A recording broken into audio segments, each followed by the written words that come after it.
কি ভাবছেন? এটা কি? শুনুন, এটা একটা ব্যাটারি, ইউনিক ব্যাটারি, লিথিয়ামের একটা ইউনিক ব্যাটারি। 4 থেকে 5 ঘন্টা চার্জ দেবেন। এমনি যারা যে সমস্ত ভাইরা টোটো চালান তাদের জন্য স্পেশালি এটা বানিয়েছে, লিথিয়াম ব্যাটারি এটা বানিয়েছে।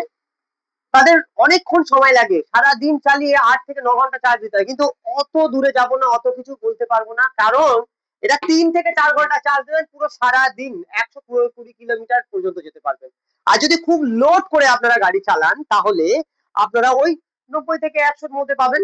আর একটা ইউনিক জিনিস আপনাদেরকে দেখায়, এর সঙ্গে এমন একটা ইউনিক কালেকশন আপনাকে দেখাচ্ছি যেটা আপনারা কখনো হয়তো দেখেনি। তাদের জন্য স্পেশালি আজকে আমি দেখাচ্ছি এই যে চার্জারটা দেখতে পাচ্ছেন, ভাবছেন স্ত্রীর মতো অনেকটা, এই চার্জারটা একদম এর সঙ্গে ফ্রি পাচ্ছেন। কারণ এই চার্জারে এত ফাস্ট কোয়ালিটি, এই দেখুন, এতটা ফাস্ট কোয়ালিটি, এত ফাস্ট কোয়ালিটি আপনারা ভাবতে পারবেন না। এটাকে ব্যবহার করুন আর